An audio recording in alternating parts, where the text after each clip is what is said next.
Tonight on We Are Most Amused, John Cleese. Is there any chance for knighthood?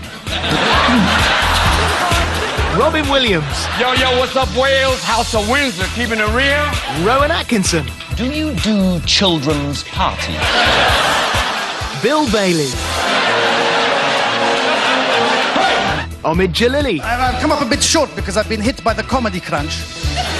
John Culshaw. My fellow amphibians. Joan Rivers. Is anybody here a vegan? And more. Hey.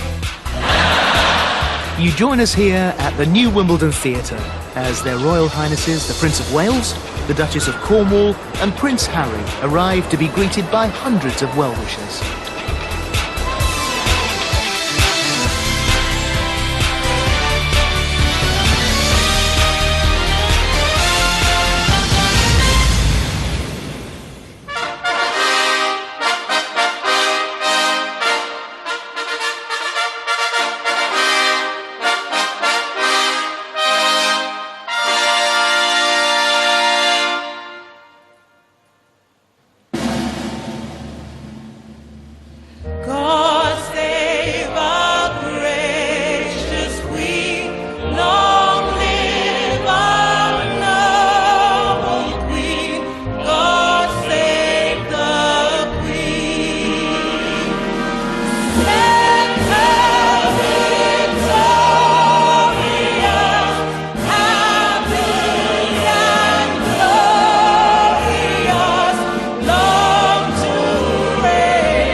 Ladies and gentlemen, please welcome Philip Schofield. Thank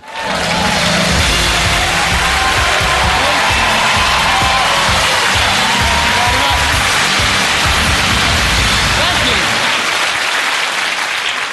And a very good evening, Your Royal Highnesses. Ladies and gentlemen, a very good evening to you all and a very warm welcome on this cold evening to We Are Most Amused, a spectacular evening of comedy in honour of the 60th birthday of His Royal Highness, the Prince of Wales. Happy birthday, sir. All the proceeds from tonight's show will go to the Prince's Trust, of which I am proud to be an ambassador, a charity which has helped well over 500,000 young people since it was formed in 1976. Indeed, Celestine Walcott-Gordon, who sang the national anthem tonight, is a fine example of someone who has benefited from the Trust, which continues to support disadvantaged young people all over the country.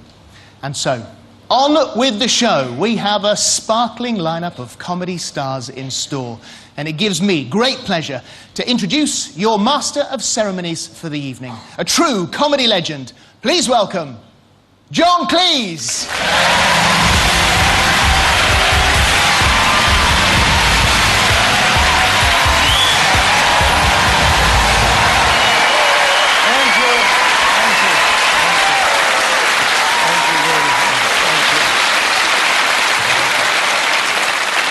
Thank you, good evening, and welcome, ladies and gentlemen, to a very special birthday occasion. Actually, I've just celebrated a birthday myself. I won't tell you how many. So it is my very own birthday present to preside here tonight over the celebration of the 60th birthday of His Royal Highness, Prince...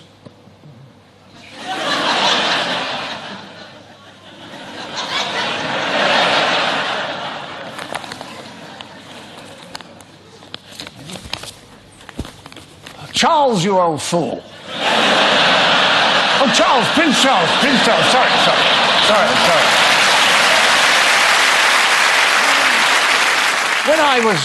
When I was very young, every year my parents and I would gather round the television set with a sense of anticipation to watch the Royal Variety Show. And every year, after about 20 minutes, we'd turn to each other and say, "This is even worse than last year, isn't it?" How do they do it? So tonight, I would like to make an apology on behalf of British show business to you, sir, and to your long-suffering family, too, for the atrocities that have been visited upon you in the name of entertainment. Not that tonight's show is any better, frankly, because I've been watching rehearsals. Dreadful, really. A lot of young people I've never heard of who aren't very good, I'm afraid, but never forget, it's the thought that counts. Now, our next act is a bludgeoning young talent. Bludgeoning? Oh, you know the type. Utterly ruthless, you know. Climb all over you, given half a chance. Who is this despicable individual? Oh, Michael McIntyre. Oh, he's Scottish. That explains it. So, all the way from the Highlands, let's give a big hand to the wee man from the tenements. Will you please welcome the new Mr. Malcolm McIntosh? Marvellous! What do you know? Good evening! Oh, how wonderful! What a tremendous evening. You all look so smart in the presence of royalty. Oh, Prince Charles, hi. Hi. So, I'm going to pretend you're not here. So... I can't! Hi! So we just got put up in a nice hotel today, just around the corner. You know a nice hotel, because it has a turning down service. Now, for those of you unfamiliar with this, basically, rich people require poor people to come into their room before bedding and peel the bed open just a little bit and pop a chockey on the pillow. Otherwise, they can't get in. They don't know what to do. They're just flapping at it, flapping. There's no hook, there's no confectionery. I don't know what to do. So you've all got your seats. It's always quite tense, isn't it, when you're in the theatre? Because sometimes people want to arrive in chronological order, but sometimes you arrive and there are seats left over, and you know other people are going to come, so you can't quite relax, and then you think people are coming, and they walk past, and then when they do arrive, you have the choice. Stand or twizzle. It's a huge moment. Some people just arch their back. It doesn't help. They just want to show they've done something, so they just go, OK. Will that help on some level? Sometimes you get directions to your seat, totally unnecessarily. When you get on an aeroplane, there'll be a stewardess who looks at your ticket and then gives you directions to your seat. You've probably seen planes, right? Long tube things. They go from seat 1 to however long the plane is. I've managed to dress myself and pay for the ticket. You think I need you to go 13, straight down there. 42, straight down there. 16, straight down there. And thank God you were here. Last time no one was here. I was in the locker for half an hour. Are you kidding? Sometimes you get taken to a seat. Also, unnecessarily. Like in a breakfast buffet. You go to a buffet. Buffet, by the way, is too exciting for British people. You see the buffet, you just look at it. How can I get all this food in me? When you can order, you order one thing. When you see the buffet, I want everything. I want eggs and bacon and ham. I want ham. I want mini cheese. I've never had mini cheese at breakfast. I want muesli. You want everything. But you do get some exercise because you get taken to your seat, right? Somebody will meet you, then walk with you past the buffet, all the way to a seat, sit you down. As soon as you sat down, you remember it's a buffet. You get up immediately and go back to the buffet. It's a completely wasted walk. One by one, you see people coming in. Buffet.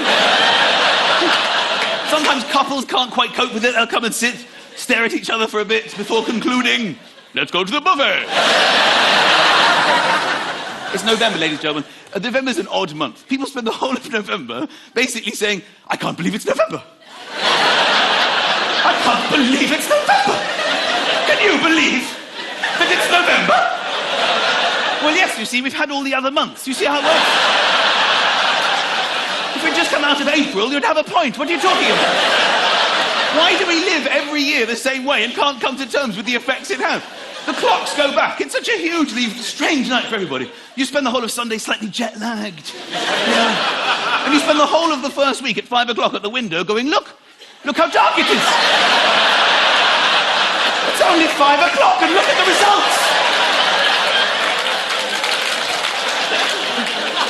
So December will come, right? December, we're all in December. Christmassy is a huge part of December. Christmassy. Everyone will be discussing this emotion of Christmassy. I don't know what it is about this year, I just don't feel Christmassy. Do you feel Christmassy? I haven't felt this. Somebody should ask that. I was just saying the other day, I don't feel Christmassy. At some point in December, there will be an announcement. Today, I felt Christmassy for the first time. Then when we get to Christmas, we have to get to the New Year, right? Christmas and New Year are separated by 6 days, between the 25th of December and the 31st. The strangest 6 days in the whole year. Nobody has a clue who they are. All rules have been suspended. People eat a lot of turkey sandwich. You start putting vegetables into sandwiches. You would never normally do this. You're like, I want a turkey sandwich, I want a turkey sandwich. Is there post today? Is the post come today? What day is it? Do you know what day it is? I don't even know what day it is. I want another turkey sandwich. When did the bidding get taken away? Shall I start my diet? Are the shops open? Have the sales started? Can I park here? Can I park here today? Was that the post? I think I just heard the post. I want another turkey sandwich. What time is Chitty Chitty Bang Bang? I want to watch... If somebody said to you in June, do you want to watch Chitty Chitty Bang Bang? You'd be like, no. Thanks for listening, ladies and gentlemen. Bravo. Thank you. Thank you. Still to come, Bill Bailey and Robin Williams.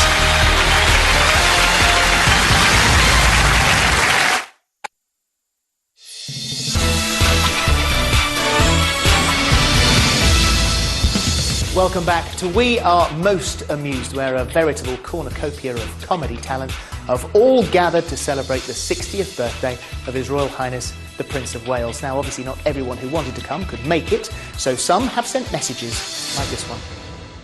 Hi there, Simon Cowell with you, Britain's highest paid Thunderbird puppet. Your Royal Highness, my lords, ladies, gentlemen, groups, over 25s, Danny. Sir, have a fantastic evening and a great show, which I know will be world-class, OK? It would have been better with Journey South and Same Difference on the bill, but hey, that's your loss. I'm just being honest. However, sir, if you ever do want to appear on The X Factor, then I am more than happy to discuss the right song choices I feel could work for you. In fact... Do you know something? I think the public would really like you. I do. I've made a decision. It's good news. 3 yeses. You're coming to London. Well done, kiddo. Mr. Simon Cowell, you know, I don't know if it's my age, but all these celebrities are beginning to look the same to me. Oh, that's clever. Oh, is it all right if I explain that to the audience? Oh, terrific. Ladies and gentlemen, I'm afraid we've all been the victims of an elaborate hoax. That wasn't Simon Cowell at all. No, it was an impressionist called John Coldsaw. He does impressions, you see. Yes. I do impressions, too. Here's one. Man waiting for the evening to end.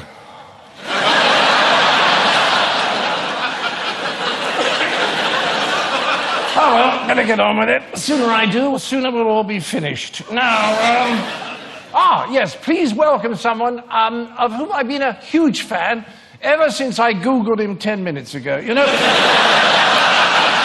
music has always played an important part in the life of the Prince of Wales. So much so, I suggest he goes home now. Welcome, Mr. Billy Bell.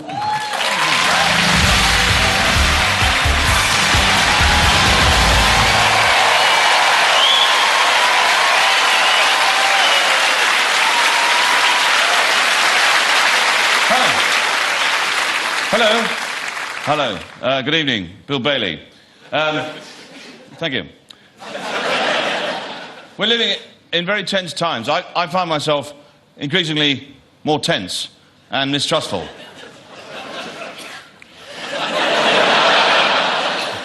It's the joggers I don't trust, because they're always the ones that find the bodies, aren't they?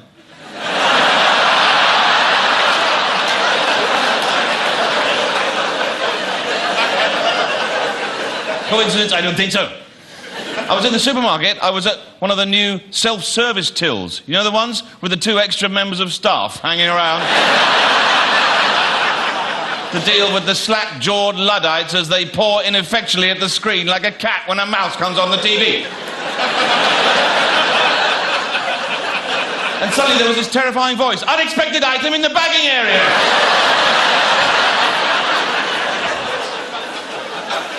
And it was me. I was walking in my street, and I get recognised sometimes. Somebody thought I was Shakira. And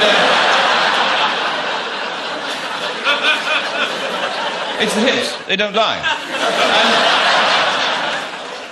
And 2 hoodies appeared. They're quite scary, aren't they? Intimidating. One of them said, "Are you that bloke?" And I said, "Only you can answer that." And his mate said, "Are you that bloke off the TV?" And I said, "Yes." And he said, "What are you doing walking around like normal?" Like he thought I should be hovering. So I was a little bit scared because they were outside my house. I thought I'd better change my doorbell because I wanted to deter unwanted callers. Most doorbells are quite friendly, aren't they?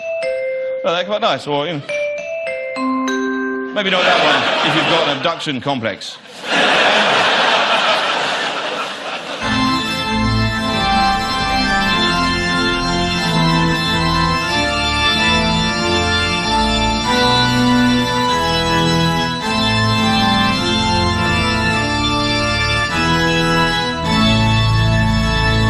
And that's actually the Pope's doorbell.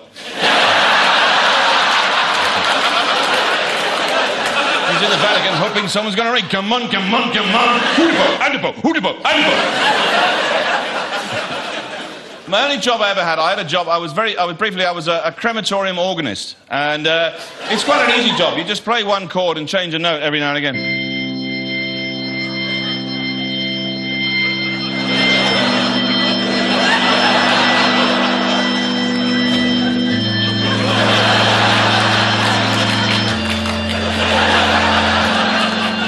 And you get a bit bored.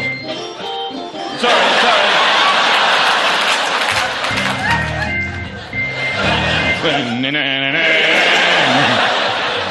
In fact, actually, the reason I got fired, I never knew quite what to play at the end of the ceremony when the curtains go back, and now we commit Edith's body to the flames.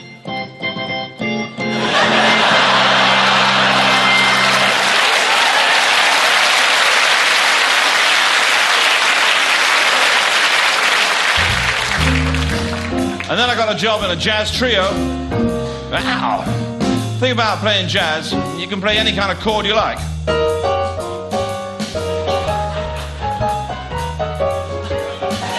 Any old nonsense, really. People going, yeah, nice.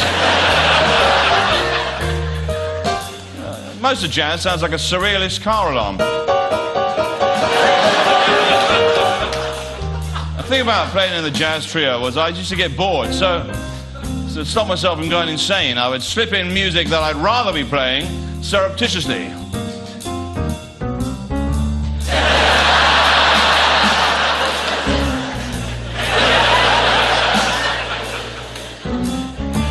And that, I think, would make a fantastic national anthem, wouldn't it? That'd be great. Imagine the opening ceremony of the Olympics. Out come the United Kingdom.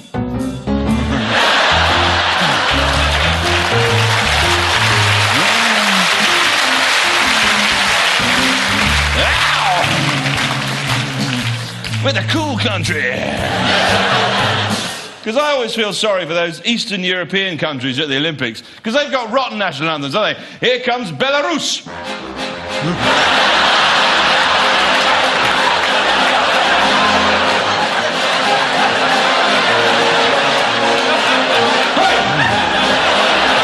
Look, the guy at the front, stupid national anthem. Look at this flag, 2 bears fighting over a pineapple. We don't have pineapple in Belarus. Where did they get it from? Come to Belarus, where wild animals will steal your fruit. On your way. Have a great night.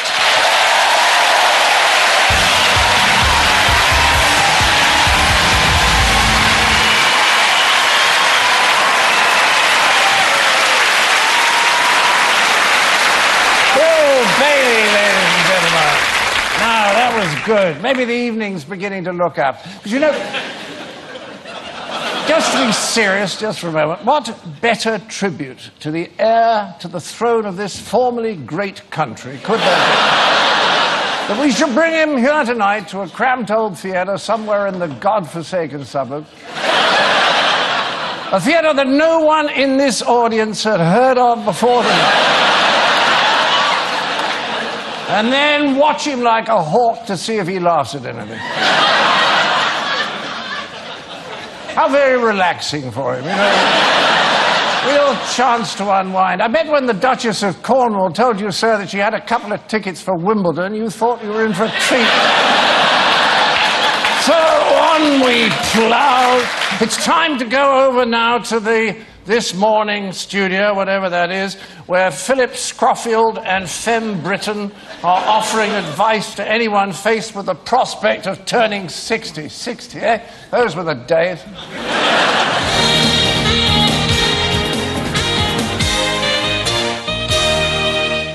Hello and welcome back. Now, this morning we're looking at ageing and more particularly what happens to people when they reach that special milestone age of 60. Yeah, turning 60 can be the start of a wonderful new phase in life. But despite that, some people are also concerned about it because you hit 60 and you instantly start to worry about things like, will my memory start to get worse? Will my hair turn grey? And will my memory start to get worse? So, joining us now is an expert on ageing who will set everybody's minds at rest and tell us all the things that we have to look forward to in our more mature years. So please welcome Dr. Simon Everett. Good morning, Simon.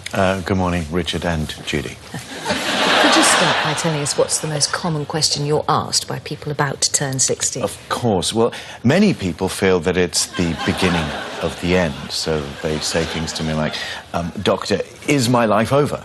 And the simple answer is, yes, it is. Of course you mean that as a joke. No, I don't. No, obviously, I don't tell them that. No, I make up some guff about how turning 60 is a great time to make a new start. And indeed, many do start to moan about their aches and pains, start to wear beige, and to some extent start to dribble. Yeah, well, I know that people do become less active with age, Doctor, but there's surely more to turning 60 than that. Yes, I've got an email here. This one is from two old mates, Mick and Keith. Mick is 65, Keith's 64. They say they remain pretty active and they do lots of travelling around. Keith apparently fell out of a tree not so long ago, and they say their friend Ronnie, who's 61, is still a very keen bird fancier. So there you go, and if you're watching, fellas, that's the spirit, yeah. If they are watching, they'd have probably nodded off by now.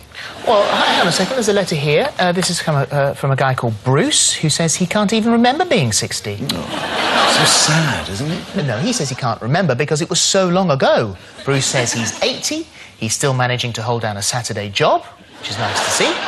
To see nice. And he goes on to say, I'm not doddery. I can't make out the last bit. The handwriting's a bit shaky, but anyway, great stuff, Bruce. Well done. And I've got another letter here. This one's written on recycled organic paper, and it's from a gentleman called Charles. He's just coming up to the big 60. He's kept constantly busy helping his mum run the family business, and in his spare time, he enjoys making his own biscuits. What did you say to him? It's obvious to me that you're rather confused. You probably think you've built your own village. Well, I'm sorry, Doctor. It would appear that people just don't agree with you. Life used to begin at 40, but these days it looks like 60 is the new 40. Yeah, so there you have it. There are lots of positives to being in your sexy 60s. No, can't think of any. I'm the expert. Dr. Everett, thank you very much indeed. You'll stay with us after the break? Oh, I'd love to, but no. My girlfriend's over there. It's beautiful. Only 27. 1 minute, darling. Hi, honey. Tiger. Still to come, Robin Williams and Rowan Atkinson.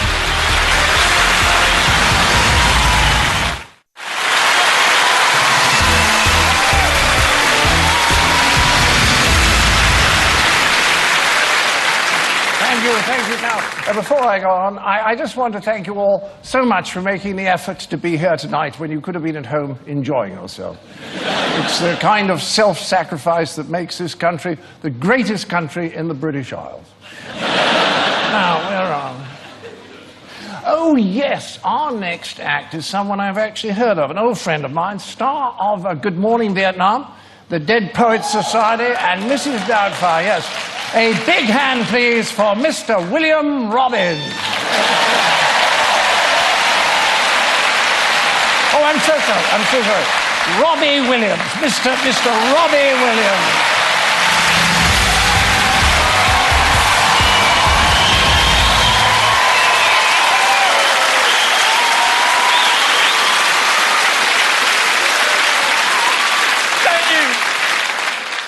Chuck, Cam, great to see you. Yo, what's up, Wales? House of Windsor, keeping it real. Obama, yeah. Yes, indeed, yeah.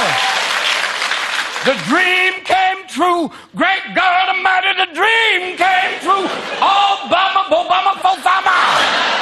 Obama, yeah. Barack, which means blessing. Hussein, don't ask. Obama, which is an old Kenyan word for Kennedy, God bless us. And a lot of Irish people are going, he's black Irish, he's an Obama. But he is an eloquent, eloquent man. I know at the inauguration, people are hoping that maybe he kicks it up a notch, going, what's up, Washington? Yo, let's keep it real right now. I'm going to bring out the members of my political posse, my cabinet right now. This is Little Ray Ray. This is G-Man, Kanye, Kobe, and Colin Powell, who's bad to the bone. We're going down Pennsylvania Avenue with the top down. We're going to build a basketball court in the Rose Garden. But we do have to take a moment of silence and bid a fond farewell to George W. Bush. Yes, it's the end of the reign of George II. The reign of error is over.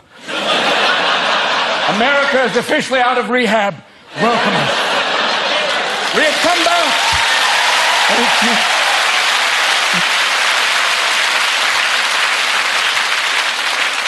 you. He is a gift to comedy, though he is a comedy pinata. I'm going to miss him.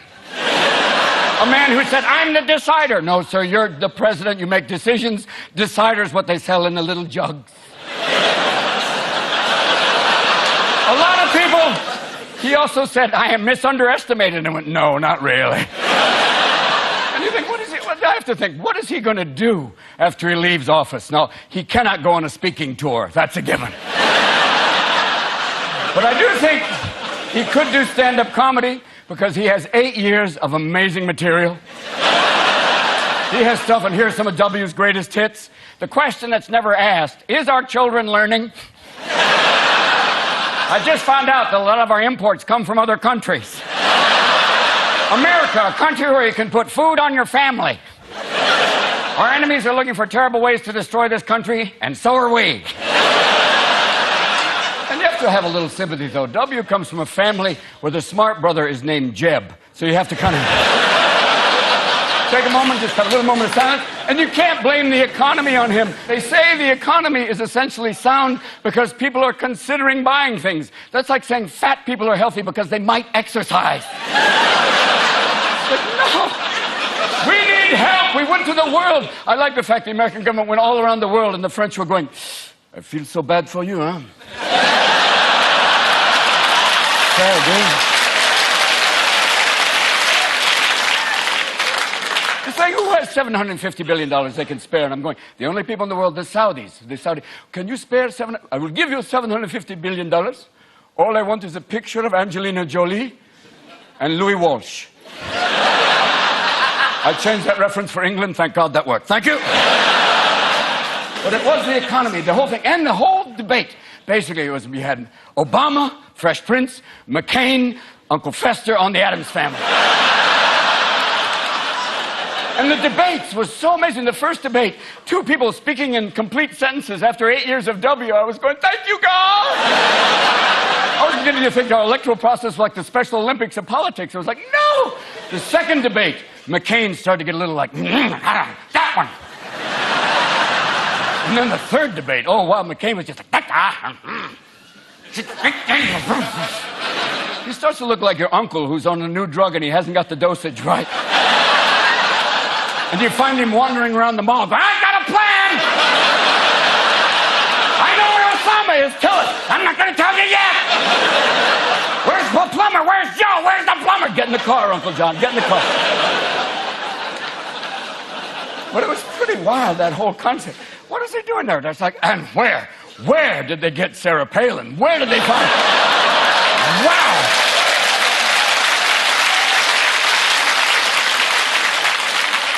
Did Ronald Reagan have a kid with Posh Spice? I don't know. It's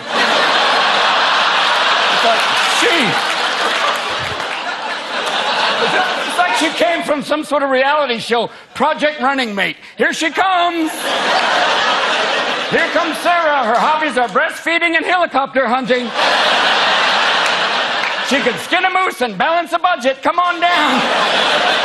With that shucks and all kind of, oh my gosh, oh shucks. Polar bears are not endangered, they're just unlucky. Come on.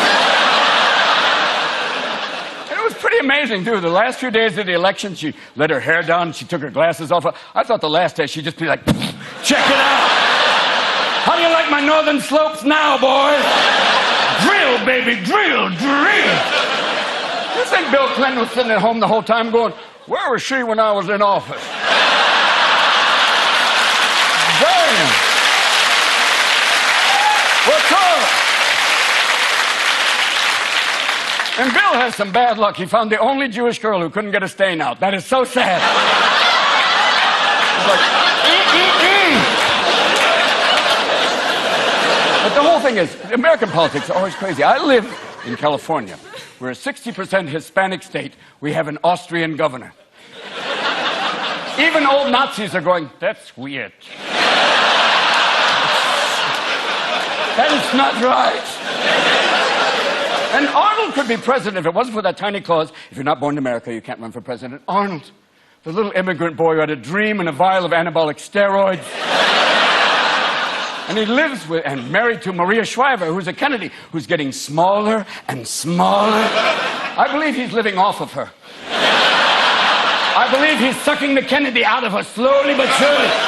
And that's why he's become a moderate Republican, which is kind of cool. It's like a Volvo with a gun rack. You don't see a lot of them. But I was thinking, maybe there's one person, and I want to get a guy out there running, you know, when Sarah and people talk, who can we get that would run and make the whole world go, wow? And that guy would be Jack Nicholson. Yeah, baby. He has got cooler movies than Arnold. You can't handle the truth. You'll never have a sex scandal with Jack. He's done everybody. I had Angelina Jolie, and afterwards she adopted me. And you'll never have a drug scandal. Jack has done every drug known to mankind. He's the only guy in the world that Keith Richards will go, I have to go home now, Jack.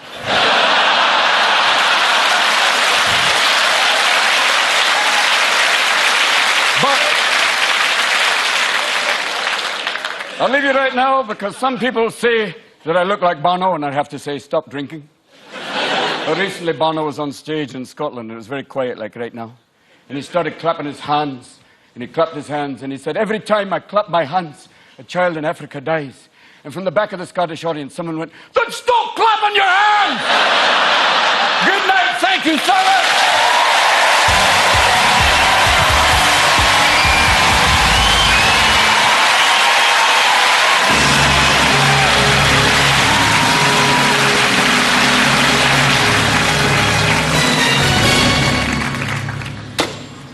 Good evening, and here is the news from 1948. Hello, and here's your 2008 News Roundup. The Labour Party has unveiled ambitious plans to create a national health service that offers clean, safe, infection-free health care for all. This will be achieved through the radical use of taxpayers' money. The Health Minister has unveiled ambitious plans to transform the National Health Service back into something that offers clean, safe, infection-free healthcare for all. This will be achieved through the radical use of hot, soapy water and some mops. Travel, and it has been predicted that with the creation of a new kind of road called a motorway, cars will be able to travel from London and arrive just 5 hours later in Edinburgh. Travel, and it's been predicted that with the creation of additional lanes on motorways, cars will be able to travel from London and arrive just 5 hours later in Watford. Art. And today at Sotheby's, an antique painting found under a pile of old clothes, rubble and broken bottles was auctioned for almost £1,000. Art, and today at Sotheby's, a pile of old clothes, rubble and broken bottles, you're ahead of me, was auctioned for almost £10 million. The economy, and it emerged today that the average house price is now £1,700. The economy, and it emerged today that the average house price is now £1,700.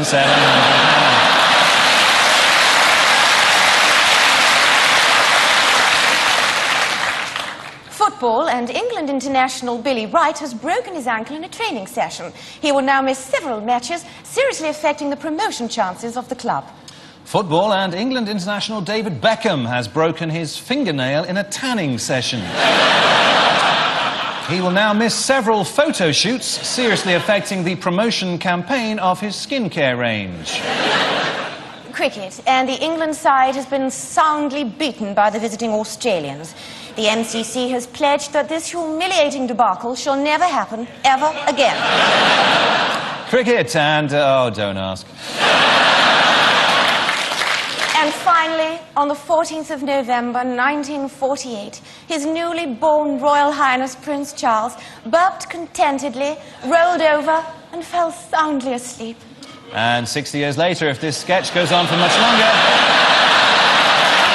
he'll probably do exactly the same. Happy birthday, Happy Your Royal birthday, Your Royal Highness.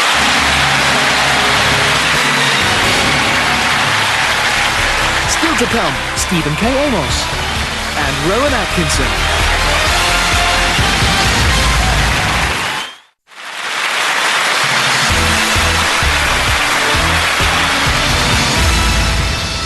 Welcome back to We Are Most Amused, where I hope you'll agree we've gathered together some of the greatest names in comedy all under one roof. And there is something for everyone. Whether you like sketches or stand-up or musical comedy, we've got something for you. And there's lots more still to come. So let's cross back into the auditorium now, see what's next. Now, before I introduce the next act, I'd like to take this opportunity to ask you, sir, and I realise this is possibly not the very best moment, but I was wondering, and I'm sure you get this all the time, is there any chance of a knighthood? Give me the card. Give me the card. Give me the card. Take them off. Take them off. I knew I shouldn't have gone private. Ladies and gentlemen, please let me welcome, actually, please welcome Stephen K. Amos.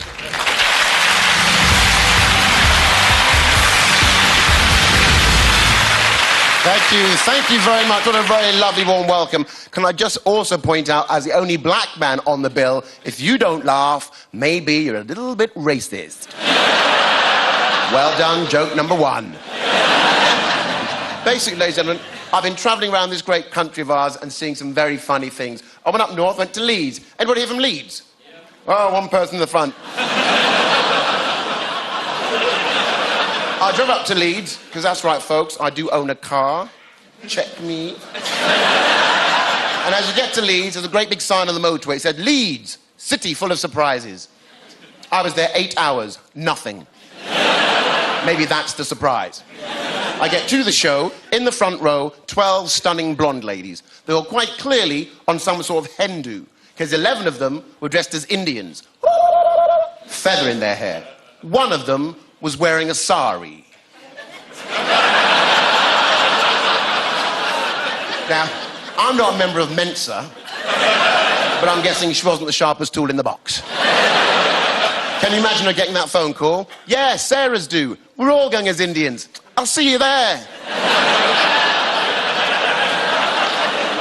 At the same show, to my left, 4 guys, big guys. I said, right, sir, what do you do for a living? He said, I'm a teacher. I said, is it a mixed school? He said, no, they're all white.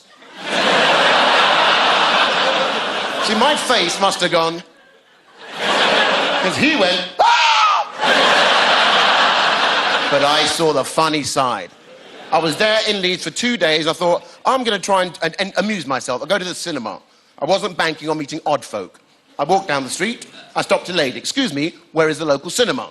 She looked me in the eye and she went, are you from round here? No. The clue is in my question to you.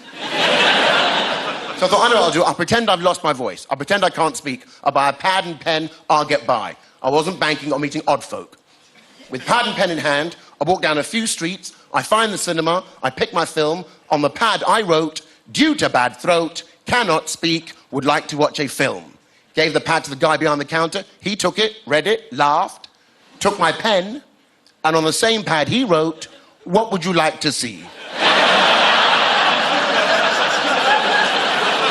I took back my pad and pen and I wrote, "Although I cannot speak, I am not deaf." He takes back my pad and pen and he writes, "Sorry.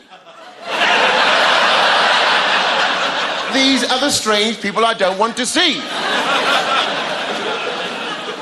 Whenever I play America, the Americans don't get me, for example, right? Because apparently in America, my face doesn't fit my voice.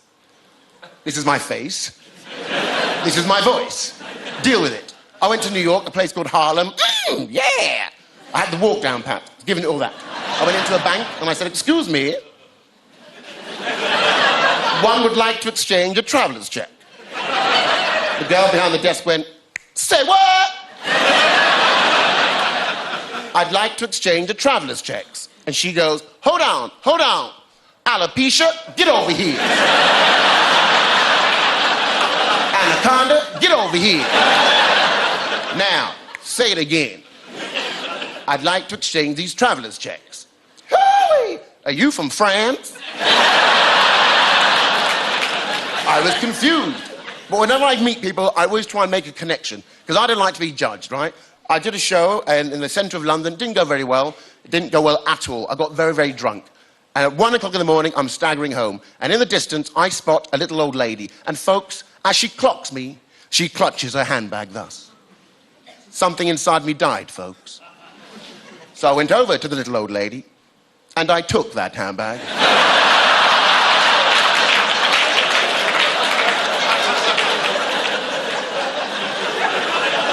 I didn't. Half of you are going, "Oh my God! What on earth is that Negro talking about?" Thank you very much. Good night.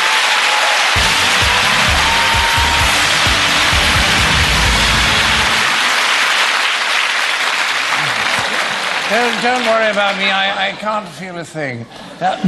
Excuse me.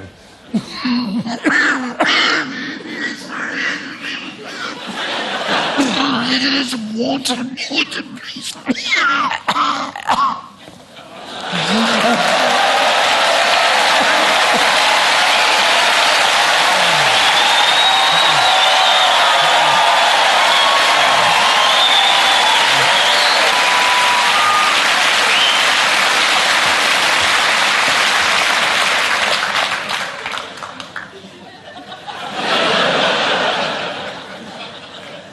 Manuel, I have a question for you. Si.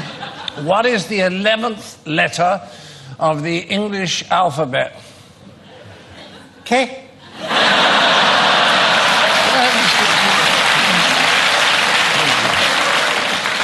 Now run for it, you stupid... What?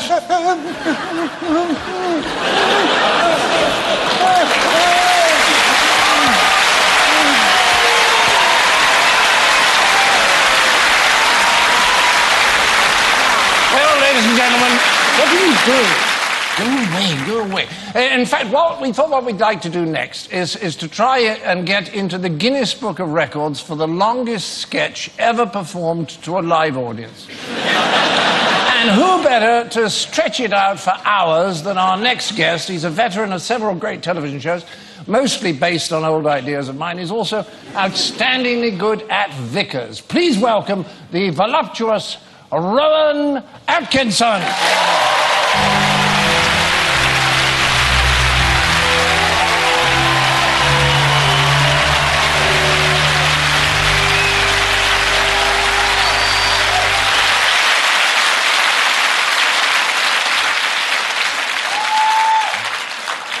Ladies and gentlemen, thank you very much indeed.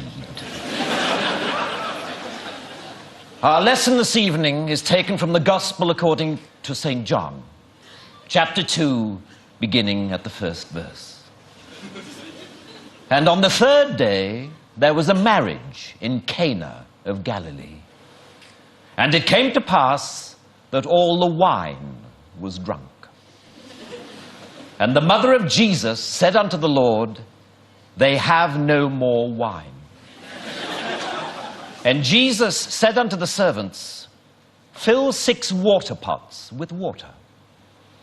And they did so. And when the steward of the feast did taste of the water from the pots, it had become wine. And he knew not whence it had come. But the servants did know.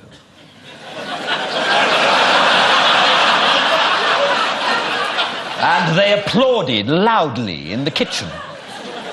And they said unto the Lord, "How the hell did you do that?" And inquired of him, "Do you do children's parties?" And the Lord said, "No." But the servants did press him, saying, "Go on, give us another one." And so he brought forth a carrot and said, "Behold this, for it is a carrot." And all about him knew that it was so, for it was orange with a green top. And he did place a large red cloth over the carrot, and then removed it, and lo, he held in his hand a white rabbit. And all were amazed and said, "This guy is really good. He should turn professional." And there came unto him a woman called Mary, who had seen the Lord and believed. And Jesus said unto her, "Put on a tutu and lie down in this box." And then took he forth a saw and cleft her in twain. And there was much wailing and gnashing of teeth. But Jesus said, "O ye of little faith." And he threw open the box, and lo, Mary was whole. And the crowd went absolutely bananas. And Jesus and Mary took a big bow, and he said unto her, "From now on you shall be known as Sharon."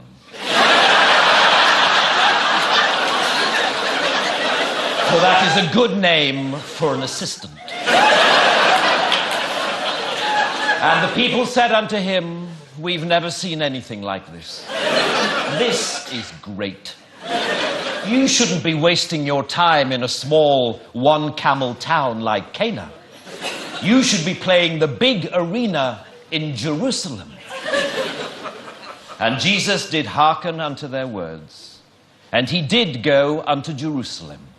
And he did his full act before the scribes and the Pharisees and the Romans. But alas, it did not please them in their hearts. In fact, they absolutely crucified him. Here ends the lesson.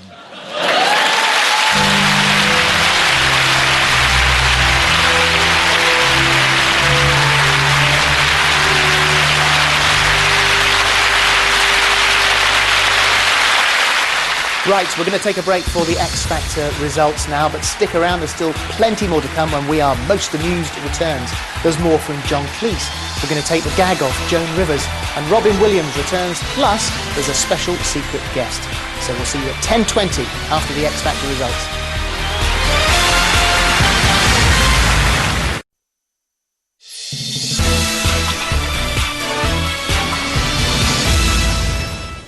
Welcome back to We Are Most Amused, a riotous night of comedy, all in aid of the Prince's Trust. Earlier tonight, we saw Michael McIntyre, Rowan Atkinson, Bill Bailey, but you ain't seen nothing yet. Coming up, we've got Joan Rivers Unleashed, Robin Williams singing a unique birthday tribute to the Prince, and a musical finale led by another comedy great. There's lots more still to come, so let's cross back into the auditorium and find out what's next.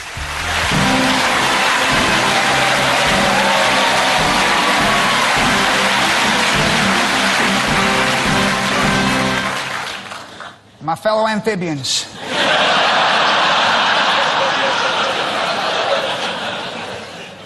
It is a great honorization to have been asked to come here tonight, even though I have retired. As you are, no doubt, underwear. We have a new precipice of the United States. And I wish Borat Bahamas all the best. They say Borat has made hysterectomy. As the first man of mixed parents to come to the top job. Not so. My parents were mixed, a lady and a man. So what I should say is, on behalf of all Americans, congratulatudes, your royal high five on this, your very special 16th birthday. And as I give my official farewell tonight, I pledge to do everything in my power to make a smooth transition from myself to the new president. In fact, if I don't hunch my shoulders and speak through my nose and speak through my chest instead, I can even sound like Barack Obama. I will use my emotive words, hope, inspiration, change, look into the future with hope in our hearts at this defining moment. We cannot turn back, America, we cannot turn back. Oh, let's get ready to rumble.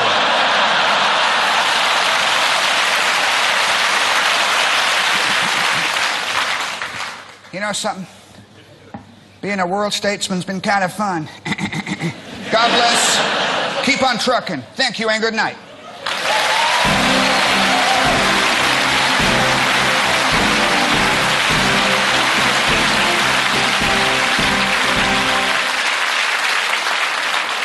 President George W. Bush. The W, of course, stands for what a bloody disaster. Seriously, you may wonder how Mr. Bush could find the time to fly here today when he's still nominally president. Well, it's because Cheney wants him out of the way so that he can bomb Iran. And talking of Iran brings us to our next performer. Omid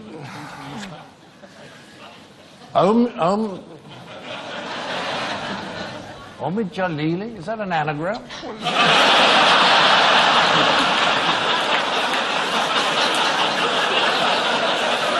Anyway, I can safely say that,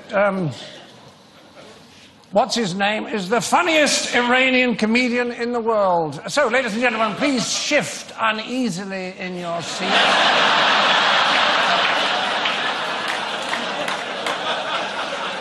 And keep a very, very close eye on this fella.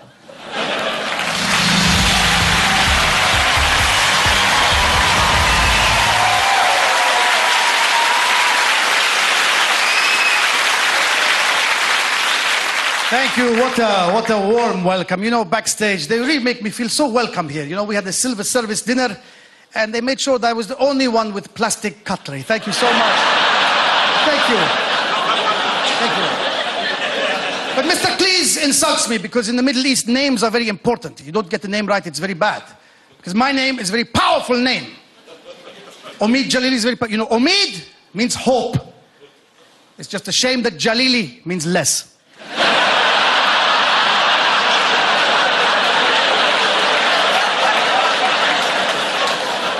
I don't even know why I'm talking like this. Hello. Hello, hi, it's me.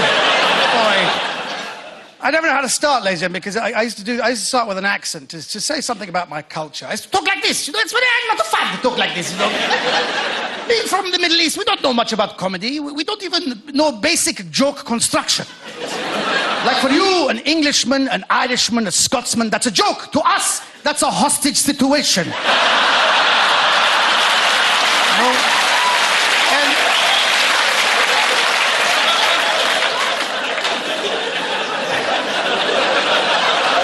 Mind. He likes all this stuff. Don't worry about him. Because I have done the Royal Variety performance twice. Both times Prince Charles was there. Now to me, that's not variety.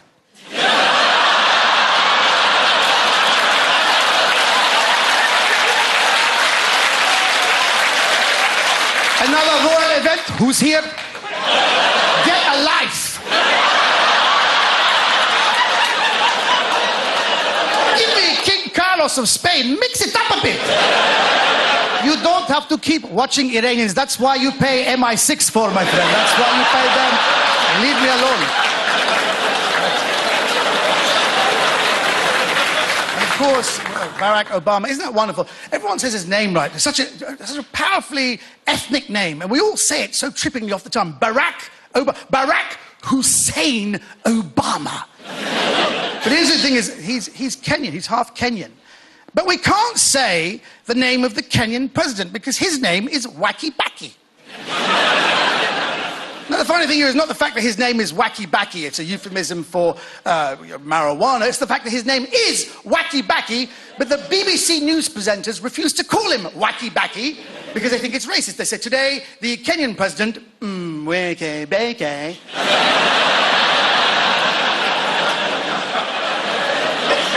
arrived in London with his foreign secretary, Mr. Hugh Spliff, and his Minister for Interiors, Mr. Afansi Emasba.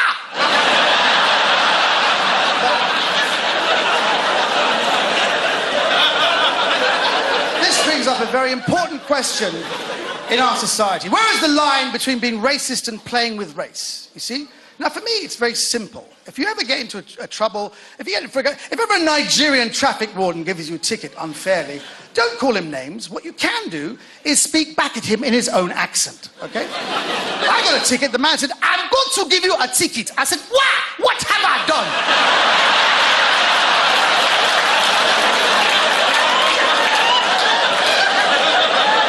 He let me off. He goes, you can go, my friend. Actually, I think I suffer from a condition called Nigerianitis, actually, where you speak in a Nigerian voice for no reason. I actually went to the doctor. I said, Doctor, I think I suffer from a condition called Nigerianitis. And the doctor said, what are you talking about? I said, oh my God, it's contagious. He said, no, sir, I'm from Nigeria. Why are you talking like that? I said, why are you talking like that? At this point, it's hard to differentiate who's saying what in this routine.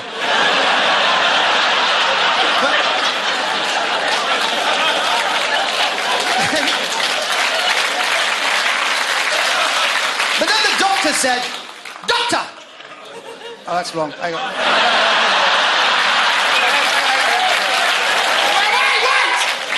We'll cut that bit out. The doctor said, let me ask you a couple of questions. I said, go ahead. He said, do you find yourself smiling to yourself most of the time for no reason? I said, yes.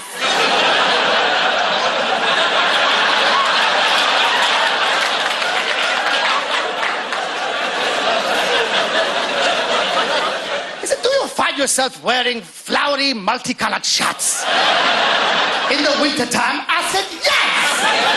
He said, I don't think it's Nigerianitis. It could be a mild form of gonorrhea. Thank you very much.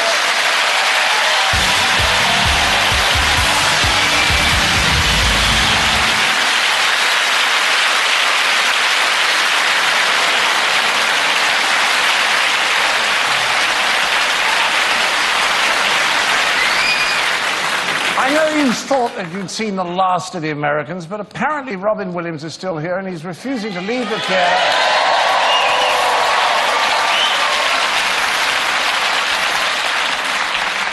Till he's done something else, and furthermore, he's taken Bill Bailey hostage until we agree to his demands. Ladies and gentlemen, Robin Williams and Bill Bailey.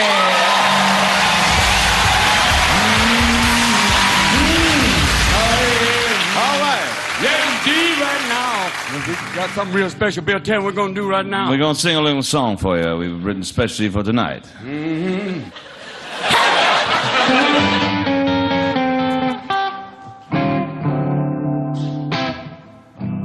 Camilla lights a candle, starts to turn around. Charles, what is it, baby? You seem kind of down. You say it don't seem fair, and it just ain't much fun when your mama's got 2 birthdays and you only got one. You got the road that lack make up an official birthday blues. The artist formerly known as the Prince of Wales, yeah. Philip takes a drink of wine and tells it like it was. This is what you have to do, my boy. And here's the thing, because one day you're gonna rule the world, but you're gonna have to hang around. 'cause your mama's not going anywhere. She ain't giving up that crown. You got to roll with the blues. They're gonna creep up on you just like that. Yeah, you really been paying your royal due.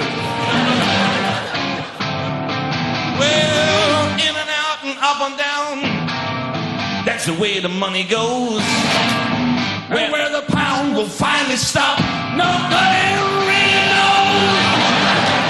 One thing that you know, that what really ain't that funny is when your face even ain't on the money. They got badgers and lizards and hedgehogs and squirrels and even Darwin too. They've even got one elegant Scottish Hebrew. Disraeli, I think. But the one thing that ain't on the money, that definitely ain't on the money. I don't know, it's strange that you ain't even on the change. No. It doesn't make sense that you're not on the pence. I never found you on the pound. No, I never found you on the pound. Not even a lottery ticket or a subway token, anything around there. There ain't nothing on the money. You ain't definitely on the money. The one thing that ain't on the money is you.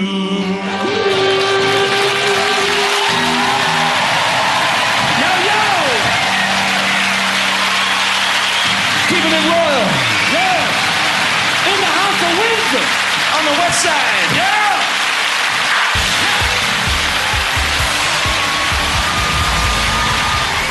Still to come, Joan Rivers. And a very special finale.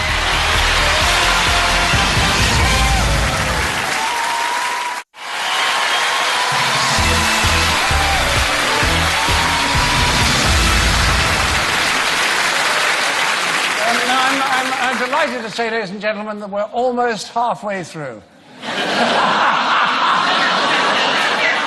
Oh, you should have seen the look on your face. Don't worry, sir, we're nearly there.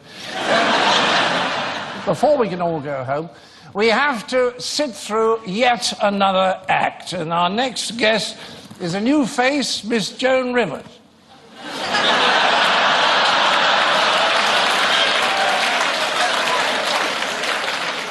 Joan Rivers? I thought she was dead. Is she? Well, perhaps she is. Let's see. Miss Joan Rivers.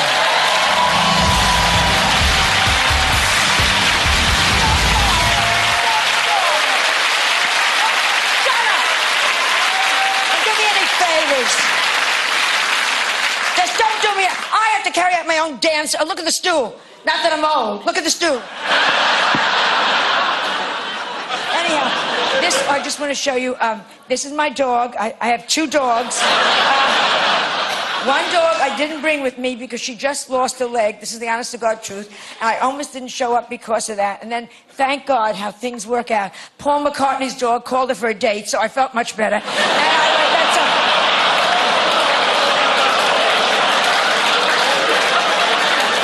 Wait, it's going to get worse. Just you wait.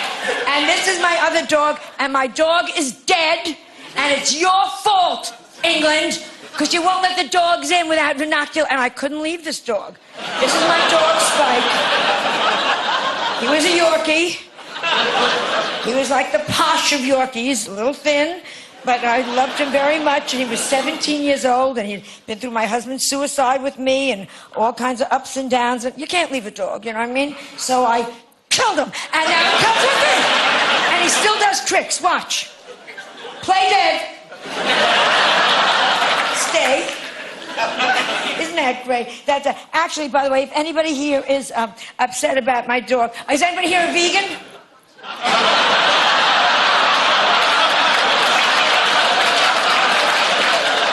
I hate vegans. I won't eat anything with eyes. what about your husband? It is just... I'm sorry. Look how young you are, thank God, compared to me. Because there are no old people in the front row, thank God. I hate old people. Anybody old? You're almost there. And old people that buy in bulk, why? Why are you buying in bulk?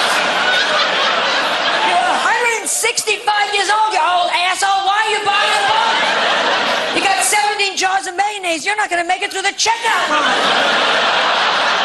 Unless God likes sandwiches, you're done. I'm sorry. Hey, I just went to my 50th reunion. Women dancing with urns. It was so depressing. They were wearing signs, hello, I used to be. It was just... And one bitch came over to me. You look just like you always did. You haven't changed. I slapped her. I have spent $125,000. You hear that, John? Pick a finger. $125,000 on plastic surgery. And you know when it's too much? When you go to the bathroom, you have to wipe your ears. That's when you stop. Even plastic surgery doesn't help when you have no sex appeal. I have no sex appeal, yes. Yes, Great Britain. No, don't be kind. I'm a Jew. One person, pat your dog, shut up. I'm a Jewish 10, which is a 3 with money. I have no sex appeal, okay? And it's sad. Because old sex, which should cheer everybody up that's getting a little older, is the best. I don't know how many of you are over 60 here. Old sex, better than sex at 20. How about that? Better. First of all, we don't have to change our sheets. The nurses do it for us. And yes, how about that? And we do not have one-night stands. No. When you're over 60, no. Just to get the old guy out of the car, into the house, up the stairs, on the bed, on you, off of you, down the stairs, re-diapered and back in the car. Minimum 4 days. 4 days. My generation never was told about sex, and probably I knew nothing, all right? Okay? I don't know how many of you knew. I went my wedding night, both of us, we had never been with anybody. I came out of the bathroom. He said to me, let me help you with the buttons. I said, I'm naked. It was just... I mean, I knew not. When I had my baby, I didn't know where it came from. And when I had my baby, better days. Better days. Now they have the child in front of you. Ugh, you see the whole thing. It's my day. They knocked you out with the first pain. They woke you up when the hairdresser showed. You know how great that was? You know how great that... Miss Rivers, you've had a child. Oh, good. Is it healthy? Yes, good. Is it normal? Yes, good. Is it white? Yes, good. The marriage continues. Now, that was my off cue. I'm so damn... I gotta pick up my own damn... Oh, excuse me. I gotta get my own props. I'm so sick of this place. Yeah. Now I gotta get up. You know how hard it is at this age? I'm not bitching. It's very easy getting down. It is so damn hard getting up. That's why I never slept with President Clinton. Okay. Good night.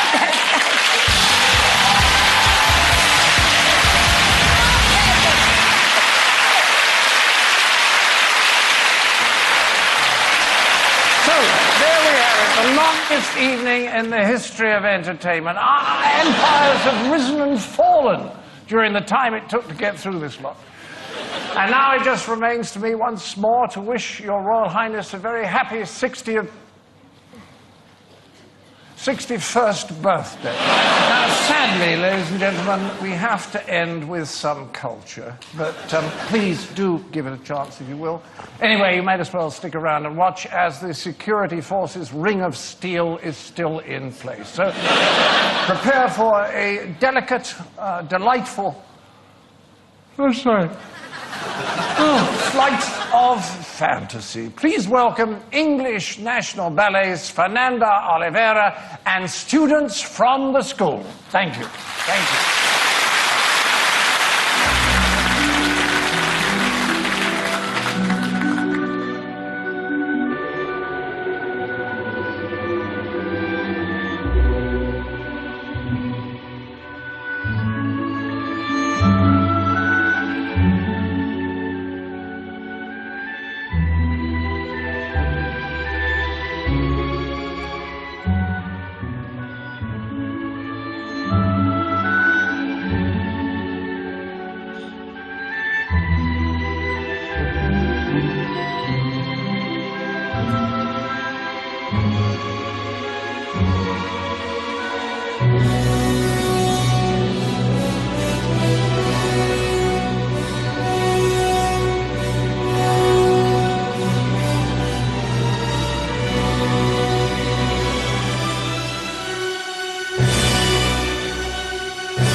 Oh, cheer up, duck. You know what they say.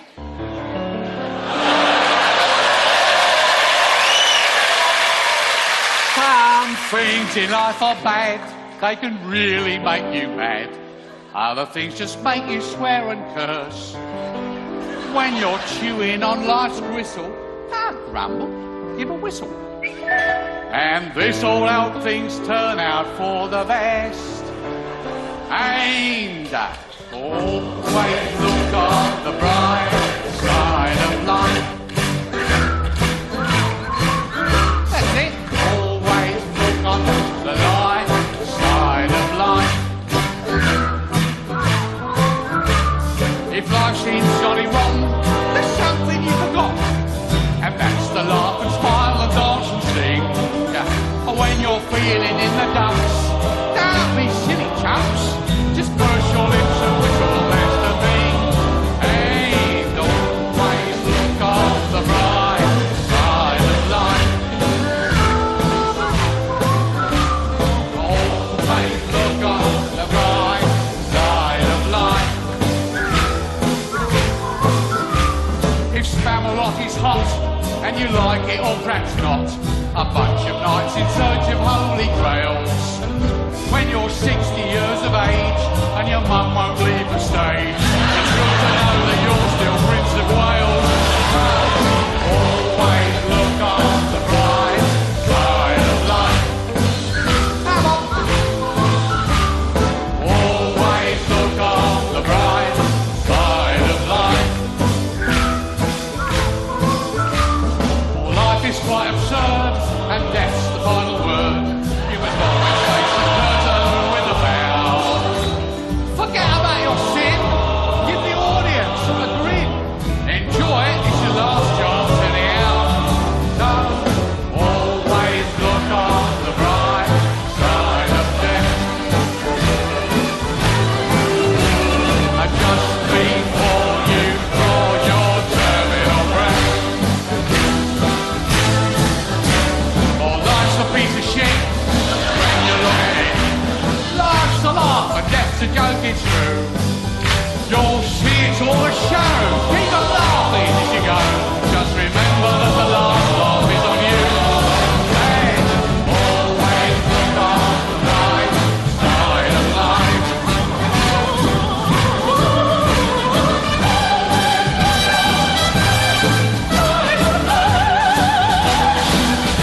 amazing evening of comedy led by our outstanding Master of Ceremonies, John Cleese. And of course, a huge thank you to all of those who have taken part and given up their time for such a worthwhile cause. Thank you very much indeed, everyone. A great night. And our final thanks of the night must, of course, go to their Royal Highnesses, the Prince of Wales, the Duchess of Cornwall, and Prince Harry.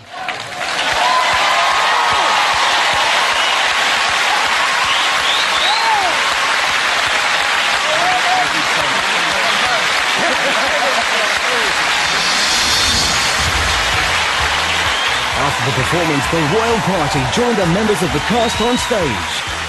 The first of tonight's artists to meet the prince is Michael McIntyre, followed by Stephen K. Amos and Bill Bailey. Next, Rowan Atkinson, John Cleese, then Philip Schofield, and Eric Idle.